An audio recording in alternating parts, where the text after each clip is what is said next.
நீங்கள் பார்த்துக் கொண்டிருப்பது உங்கள் விஜய். நீ ஏதோ ஒன்றை பண்ணியானா என்னை அடையவே போகிறதில்லை.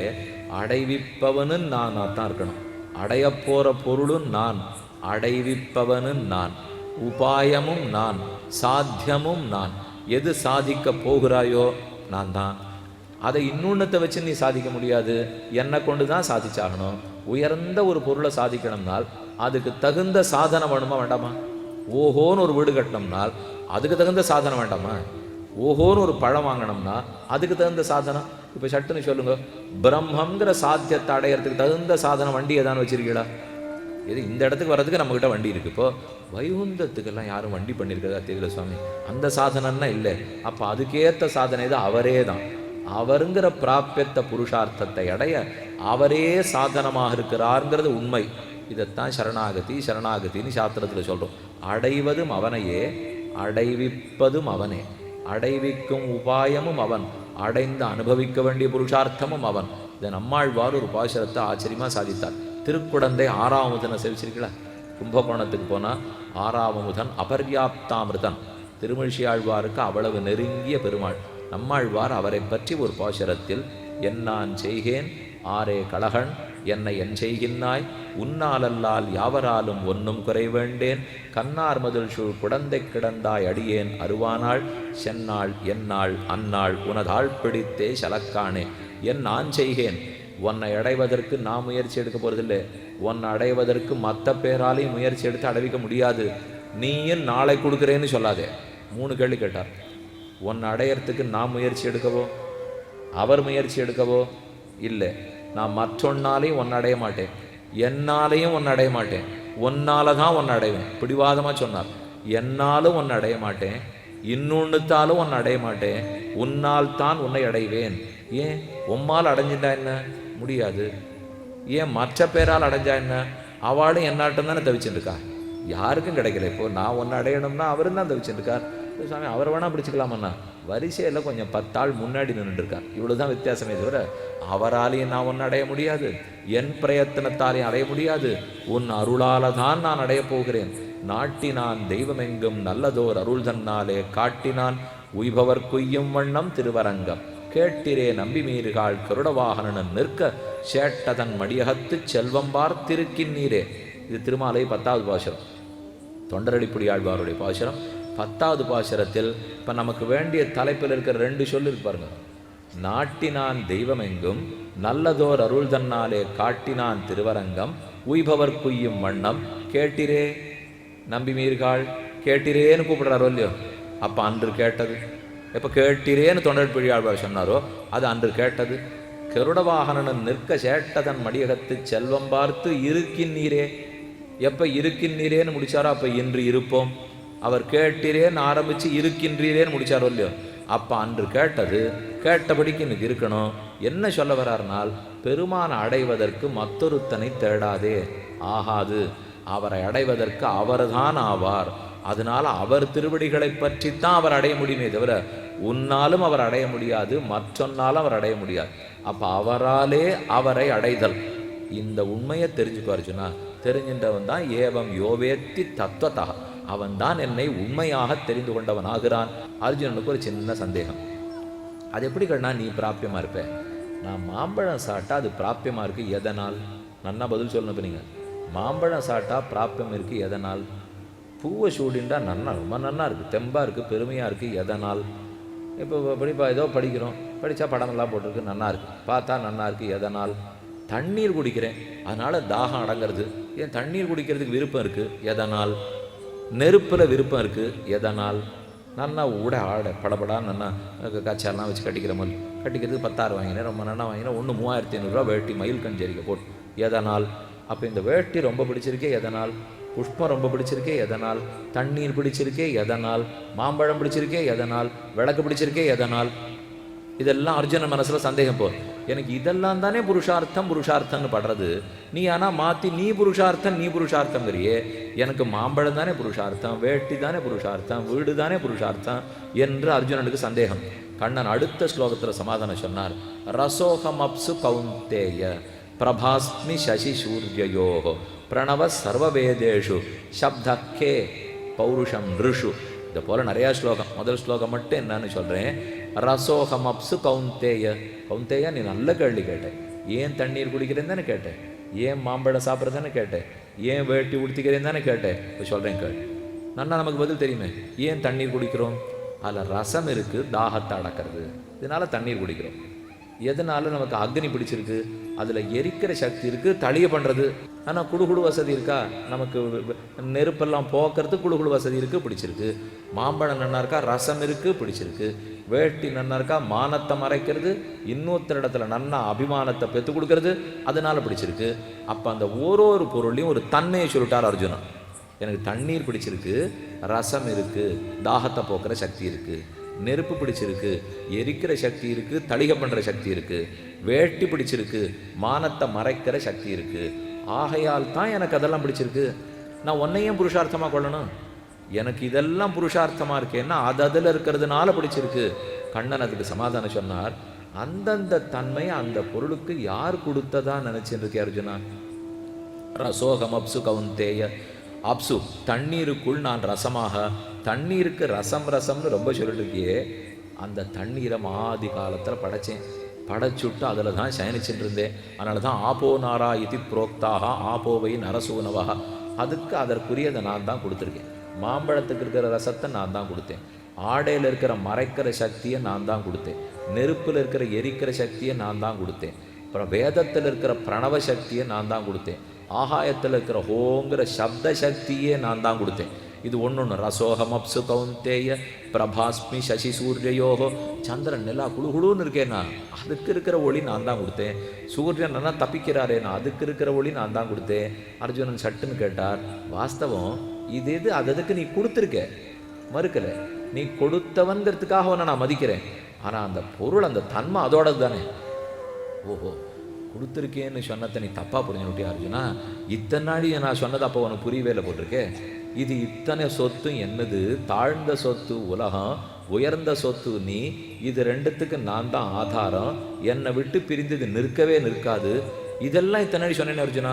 அம்மா சொன்னாய், கேட்டுண்டேன். அப்போ இப்போ நான் உனக்கு சரியா புரியல போட்டிருக்கு, மாற்றி சொல்கிறேன்.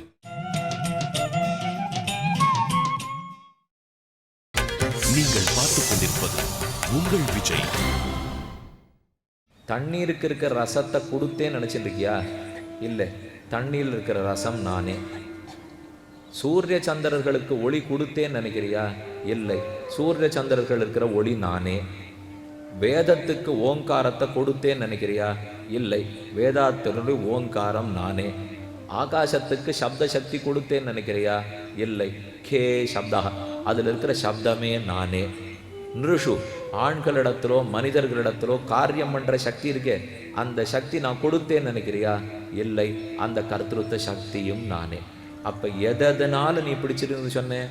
தண்ணீருக்கு ரசம் இருக்கிறதுனால பிடிச்சிருக்கு, புருஷார்த்தம்னு. அந்த ரசம் நான். அப்போ நீ மாற்றி எழுதுப்போ. தண்ணீரை ரசம் இருப்பதால் பிடிச்சிருக்கு, கண்ணனை எனக்கு பிடிக்கவில்லை. மாற்று, தண்ணீருக்கு அந்த ரசம் நான் சொன்னால் ரசமாக கண்ணன் இருக்கிறபடியால் பிடிச்சிருக்கு, நீ மாற்றித்தானே அழகணும். அப்போ நான் தானே புருஷார்த்தமாக இருக்க முடியும். ஆகாசத்தில் சப்தம் இருக்கிறதுனால பிடிச்சிருக்குன்னு சொன்னியானா அந்த சப்தம் நான் எடுத்துனா அப்போ என்னத்தானே பிடிச்சாகணும். மாம்பழத்தில் ரசம் இருக்கிறதுனால புருஷார்த்தம்னு சொன்னியானா அந்த ரசம் நான் தெரிஞ்சுனுட்டியானா நீ பிடிச்சி தானே ஆகணும். எனக்கு அக்னியை ரொம்ப பிடிக்கும். ஏன்னா உள்ளிருந்து நன்னா தளிகை பண்ணி நான் சாப்பிட்டதெல்லாம் நன்னா ஜீரணிக்க வைக்கிறதுன்னா. அந்த அகம் வைஸ்வானரோ பூத்வா பிராணினாம் தேகமாசிரதா, நானே வைஸ்வானராக்னியாக இருந்து உன் வயத்தில் உட்காந்து அது தளிகை பண்ணுறவனே நான் தான். அப்போ என்னத்தானே பிடிச்சாகணும். இப்படி ஒரு பொருளும் இருக்கிற அதை நாம் எதனால் விரும்புகிறோமோ அந்த விரும்பத்தக்க பண்பாக கண்ணனே உள்ளார். அதைத்தான் இந்த ஸ்லோகம் முழுக்க சொல்றார்.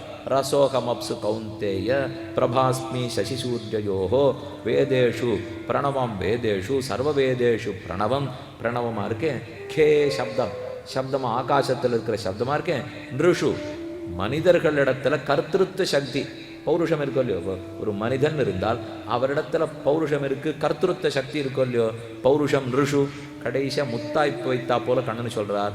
ஒரு மனிதனிடத்தில் இருக்கிற கர்த்திருத்த சக்தி நான். கர்த்திருத்த சக்தின்னா செயல்படும் திறன், செயலாற்றும் திறன். நாம் அமர்ந்திருக்கிறோம்னா செயலாற்றும் திறன், படிக்கிறோம்னா செயலாற்றும் திறன், சாப்பிட்றோம்னா செயலாற்றும் திறன், பேசுகிறோம்னா செயலாற்றும் திறன். இந்த திறனே நான் தான். அப்போ அந்தந்த மனிதனிடத்தில் இருக்கிற ஓரொரு செயலாற்றும் திறனும் நான், அது கூட புரிஞ்சிடும். இதோட வச்சு நான் அப்புறம் அவர் கோத்தது தான் ரொம்ப ஆச்சரியம். இதெல்லாம் 7வது அத்தியாய ஸ்லோகம். அப்போ அவனிடத்தில் இருக்கிற கர்த்திருவ சக்தி நான் சொல்லிவிட்டால் பிரம்மம் கண்ணன், கண்ணனுடைய கர்த்திருவ சக்தி அது அடியன்ட்டு இருக்கு. என்னிடத்துல செயல் திறன் இருக்கே அதுவே பகவான், அதுவே அவருடைய சொத்து என்று ஆயிடுத்துன்னா என்னாகும்? இப்போ என்னாகுங்கிறதான் 11வது அத்தியாயத்தில் பதில் சொன்னார். கீழே 7வது அத்தியாயத்தில் இது இத்தனையும் தன்னதுன்னு சொல்லி முடிச்சுட்டாரா? அடுத்து 10. கொஞ்சம் இந்த கோக்கரை தான் நீங்கள் இப்போ ஜாக்கிரதையாக போத்தணும். இத்தனை நாள் அவர் ஆரம்பித்ததுலேருந்து எதது தான் தான் தான்னு சொல்லி வந்திருக்கார். சொத்து 2 அவருது, சொத்து பட்டியலும் படிச்சுட்டார். அது பிராப்பியமும் பிராபகமும் நான். அந்த பிராப்பியமாக புருஷார்த்தமாக இருக்கிறதுக்கு ரசம் காரணம், அந்த ரசமே நான்.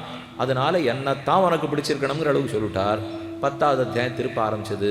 பூஜ ஏவ மகாபாகோ ஸ்ருணுமே பரமம் வச்சா எத்தேகம் பிரியமானாய வக்ஷாமி ஹிதகாம்யா. இத்தனை நல்லது சொன்னேன் அர்ஜுனா, நீ மறந்து போயிடுவேன்னு தெரியும்னார். பரவாயில்லையே, நம்மளை பற்றி கண்ணன் நன்னா ஞாபகம் வச்சுருக்காரு. நாம் எத்தனை நாளி கேட்டாலும் மறுபடியும் மறந்து போட்டோம். அவனே மறந்து போட்டான். அதனால தான் 10வது அத்தியாயத்தில் திரும்ப சொன்னார், உனக்கு ஞாபகப்படுத்துகிறேன் கேள். பூய ஏவ மகாபாகோ ஸ்ருணுமே பரமம் வச்சா. என்னான்னு இப்போ சொல்ல போறேனால், யோமாம் அஜம் அநாதிஞ்ச வேத்தி லோகமசேஸ்வரம். யார் ஒருத்தன் உலகத்துக்கே மகேஸ்வரனாய், பிறப்பிலியாய், அனாதியாய், அனந்தனாய் என்னை தெரிந்து கொள்ளுகிறானோ அவன்தான் என்னை வந்து அடைகிறான் அர்ஜுனா என்று சொல்லிட்டு, இதெல்லாம் என்னுடைய சொத்துன்னு சொன்னேனே, இப்போ கோட்டியாக எடுத்து சொல்கிறேன் கேட்டுக்கோ. ருத்ராணாம் சங்கரச்சாஸ்மி, ஆதித்யானாம் அகம் விஷ்ணு. ஏகாதச ருத்ரர்களுக்குள்ளே 12 ஆதித்யர்களில் விஷ்ணுவாக இருக்கேன். ஏகாதச ருத்ரர்களுக்குள்ள சங்கரனாக இருக்கேன். 4 வேதங்களுக்குள்ள சாமவேதமாக இருக்கேன். பாம்புகளுக்குள்ள சர்ப்பம் வாசுகியாக இருக்கேன். அனந்தம் பலதலை நாகங்களுக்குள்ள நான் அனந்தன் ஆதிசேஷனாக இருக்கேன். சாஸ்திரம் பிடிச்சவர்களுக்குள்ள ராமனாக இருக்கேன். சேனாபதிக்குள்ள ஸ்கந்தனாக இருக்கேன். ஹிமாச்சல ஸ்தாவரங்களுக்குள்ள ஹிமாச்சலமாக இருக்கேன். கவிஞர்களுக்குள்ள உஷனா கவியாக இருக்கேன். இன்னும் கோட்டி அடுத்து இதுக்குள் நான் என் அனைத்தும் தான் 10வது அத்தியாயம் முழுக்க படித்தார். அர்ஜுனன் புரிஞ்சுக்கிட்டான். அப்போ எங்கேயோ போய் கடைசியில் மொத்த சொத்தும் மொத்த சரீரமும் அவருதுன்னு தான் இருக்கு போல் இருக்கு. அப்படின்னு அவனுக்கு மனசில் ரொம்ப திருப்தியாக போச்சு. 10வது அத்தியாயம் முழுக்க இந்த அர்த்தத்தெல்லாம் கேட்டுட்டான். இதை நீ ரொம்ப தெளிவாக புரிஞ்சுட்டுருக்கியா? நன்னா புரிஞ்சுட்டுருக்கேன் கண்ணனே. ஒரே ஒரு பிரார்த்தனை, எனக்கு இன்னும் ஒன்று புரியல. இந்த மாம்பழத்தை சாப்பிட்டு பார்க்குற ரசம் இருக்குன்னு தெரியறது. அந்த ரசம் நீதான்னு சொல்கிற, பார்த்தா ஒத்துக்கிறேன். நீ சொன்னதெல்லாம் நான் ஒத்துனுட்டேன் இப்போ. ஆனால் மாம்பழத்தில் இருக்கிற ரசம் நீதான்னு காட்டு, தண்ணீரில் இருக்கிற ரசம் நீதான்னு காட்டு, ஆடையில் இருக்கிற மூடுற சக்தி நீதான்னு காட்டு, நெருப்பில் இருக்கிற தாககத்துவம் சக்தி நீதான்னு காட்டு, இதோ ஆதித்தர்களுக்குள்ள நீ விஷ்ணுன்னு காட்டு, பாம்புகளுக்குள்ள வாசுகின்னு காட்டு, இதோ இத்தனை பேரும் உன்னுடையதுன்னு நான் எப்படி தெரிஞ்சுக்க என்று தான் 11வது அத்தியாயத்தில் சந்தேகப்பட்டு கேட்டான். கேட்டுட்டியோ இல்லையோ, உன்னை வைத்து கொண்டு அத்தனை பேருக்கு இப்போ காட்டு விடுறேன். இது இத்தனையோட சேர்ந்து இருக்கிற என்னை கான்னு சொன்ன கண்ணன் அடுத்தது அவனை காண வச்சிருக்கணுமோ இல்லையோ, அவனை தட்டி சொல்றார், நீ பார்க்க முடியாது அர்ஜுனா. ஏன் முடியாதெனில் நீ எங்க பார்ப்பேன்? உனக்கு இருக்கிற கண்களை கொண்டு இதை பார்க்க முடியாது. திவ்யந்ததாமி தே சக்ஷு பஷ்யமே யோகம் ஐஸ்வரம். இந்த ஐஸ்வரத்தை இது மொத்தம் என் சொத்துங்கிறத உனக்குன்னு ஒரு அழகான கண்ணு தரேன், தெய்வீகமான கண். இது பிராகிருத கண்கள் அல்ல, இது அப்ராகிருதமான கண். அந்த கண்ணை வைத்துக்கொண்டு நீ என்னை பார்க்கலாம். அர்ஜுனன் கண்களை பெற்றான். பெற்ற மாத்திரத்தில் பஷ்யமே பார்த்த ரூபாணி சதசகா அத சஹஸ்ரசகா. என்னுடைய ரூபங்களை பார். 100 ரூபங்கள், 1000 ரூபங்கள், ஒன்னொன்னுக்குள்ளும் எத்தனை உட்பிரிவுகளோடு எழுந்துள்ளி இருக்கிறேன்னு பார். என்னுடைய கண்கள் 1000, பேர்கள் 1000தாய், முடிகள் 1000தாய், தோள்கள் 1000தாய், முடிகள் 1000தாய், துணமலர் கண்கள் 1000தாய், பேர்கள் 1000தாய், தமையனேன் பெரியவப்பனேன்னு 8ஆம் பத்தில் போஷரம். சஹசிரசீருஷா புருஷா சஹசிராட்ச சஹசிரபாத் சபூமிம் விஸ்வதோ விருத்வா அத்ததிஷ்ட தசாங்குலம்னு உபனிஷத்து படித்தா போலே எங்கு பார்த்தாலும் கண்ணம். நாம் இது இத்தனை இப்போ பார்த்துட்டு இருக்கோமோ இல்லையோ, இத்தனையுமே கிருஷ்ண ரூபமாக தெரியுது அவனுக்கு. எங்கெங்கே எதை நம்ம பார்த்தது கிடையாதோ அத்தனையும் கிருஷ்ண ரூபமாக தெரியுது. பாண்டவர்கள்லாரும் அந்த ரூபத்தில் மூலையில் ஓட்டின்னு இருக்கா, கௌரவர்கள்லாரும் ஓட்டின்னு இருக்கா. வாய்க்குள்ள எல்லா கௌரவாலும் போறா, வெளியில் வந்து உமிழப்படுறா. பீஷ்மரே போனார், துரோணரே வெளியில் வரார். உலகத்தில் இருக்கிற பாம்பு பிரம்மாவை இங்கே பார்க்குறார், பரமசிவன் இங்கே பார்க்குறார், இந்திரன் இங்கே பார்க்குறார். எங்கு பார்த்தாலும் எதற்குள்ளும் ஒன்றுமே புரியல அர்ஜுனனுக்கு. ஏதோ சுற்றி பார்த்தா அனைத்தும் விஸ்வத்தை ரூபமாக கொண்டவன் விஸ்வரூபம் அல்ல. விஸ்வரூபம்னா இந்த விஸ்வத்தையே இத்தனை நாழி படித்த சொத்து பட்டியல் அத்தனையும் தனக்கு ரூபமாக கொண்டிருக்கார். அதனால தான் விஸ்வத்தையே ரூபமாக கொண்டதை காட்டினான். பார்த்தான் அர்ஜுனன், ஒன்றும் புரியலே. கையை கூப்பிட்டு முதல்ல ஸ்தோத்திரம் பண்ணா. பிதாசி லோகஸ்ய சராச்சரஸ்ய தொமஸ்ய பூஜ்யஸ்ய குருக்கரியான் நத்வத் சமஹா அபியதிக குதோன்யா லோகத்ரயே பிரதிம பிரபாவ. இது நான் கண்டதுமில்லை, கேட்டதுமில்லை, இது நாள் வரைக்கும் பார்க்காததை பார்க்கறதுல ரொம்ப திருப்தி. ஆனால் பார்க்கறதுக்கு இனிமே சக்தி இல்லை, எனக்கு ரொம்ப பயமாக இருக்குது. பயனச்ச பிரவியதிதம் மயவுமே கோ பவான், நீ யார்? அவர் பார்த்து கேட்குறாரு, இவ்வளோ உக்ர ரூபத்தில் இருக்கியே, நீ யார்?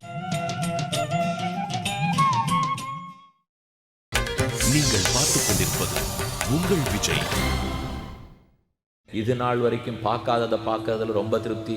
ஆனால் பார்க்கறதுக்கு இனிமே சக்தி இல்லை, எனக்கு ரொம்ப பயமாக இருக்குது.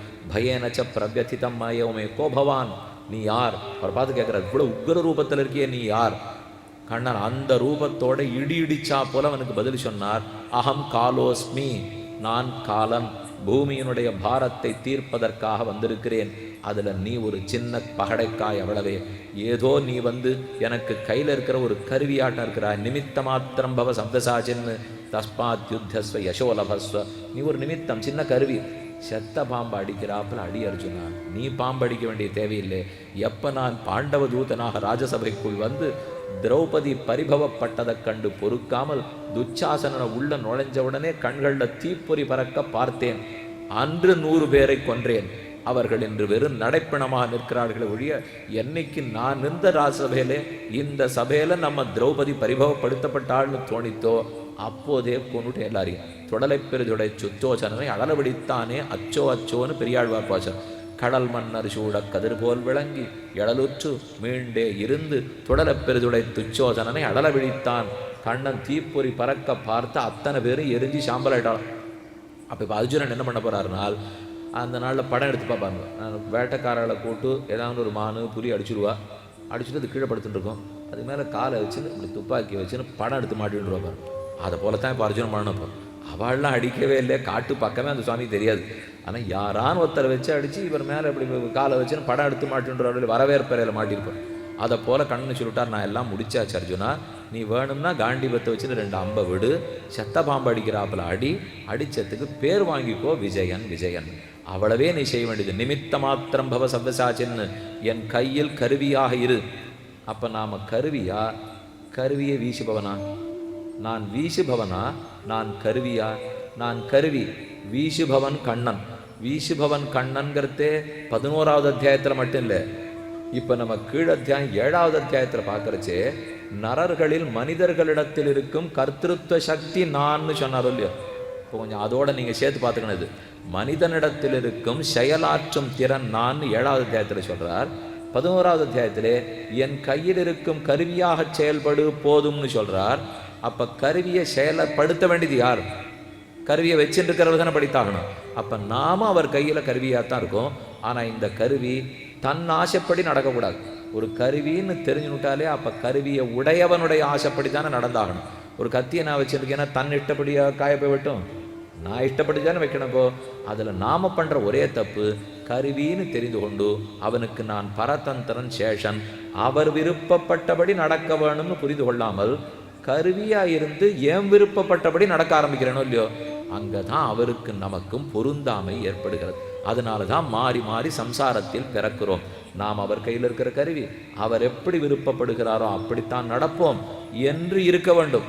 அப்போ அன்று கேட்டோம், கண்ணனுடைய கையில் கருவி நாம், கர்த்திருத்த சக்தியே அவரது என்று அன்று கேட்டோம். இருப்போம்னா என்ன? அவருடைய கையில் கருவியாக இருந்து அவர் விருப்பப்பட்டபடி நடப்போம்னு தெரிந்து கொள்ள வேண்டும்.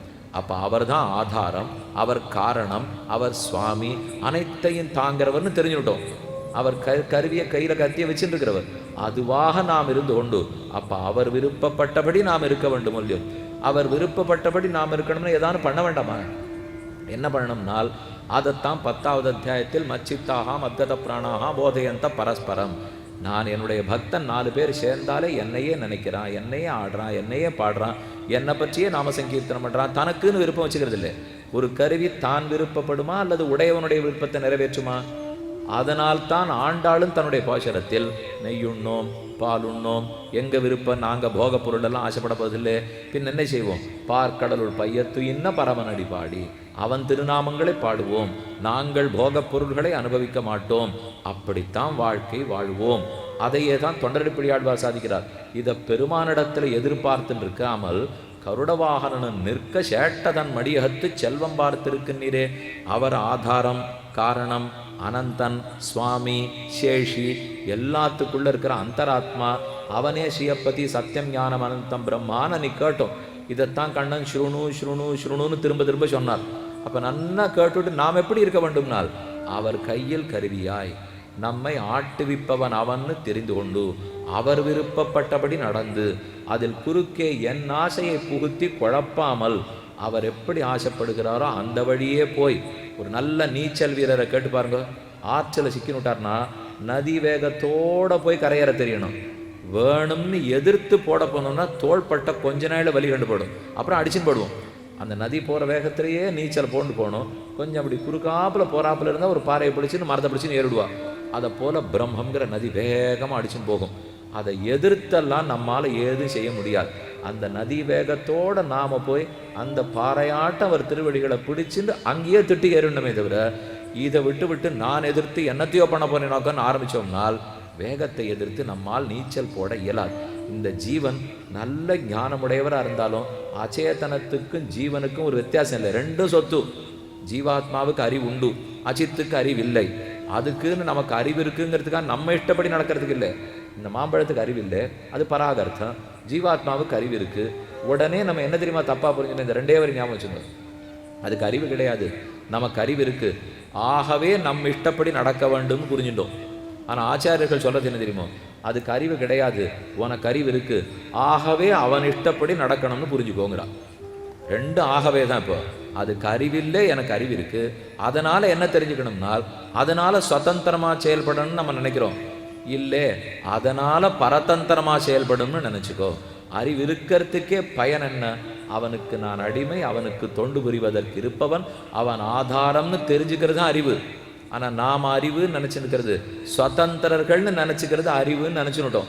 அல்ல, பரதந்திரர்கள் சேஷபூதர்கள், அவனுக்கு அடிமைகள், அவன் சொத்து, அவனால் தாங்கப்படுபவர்கள்னு புரிந்து கொள்ள வேண்டும்.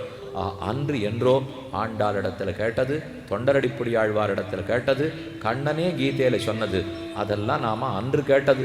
அன்று கேட்டபடிக்கு இன்னைக்கு இருக்கணும்னால், அன்று ஆச்சாரியர்கள் உபதேசத்தை கேட்டோம், இன்று நன்றியோடு இருப்போம். அன்று ஆச்சாரியர்களிடத்தில் உபதேசம் கேட்டோம், இன்றும் பணிவோடு இருப்போம். அன்று கண்ணனுடைய மாசுச்சகா கேட்டோம், இன்றும் கவலைப்படாமல் இருப்போம். அன்று ஆச்சாரியர்கள் எப்படி அவர்களுக்கு தொண்டு புரியணும்னு உபனிஷத்து சொன்னதை கேட்டோம், இன்று ஆச்சாரியர்களுக்கு தொண்டு புரிஞ்சிருப்போம். அன்று கண்ணன் கையில் இருக்கிற கருவி நான் கேட்டோம், நாம் கருவின்னு புரிந்து கொண்டு அவன் விருப்பப்பட்டபடி இருப்போம் என்பதோடு இன்றைய வார்த்தையை முடிவரச் செய்கிறேன்.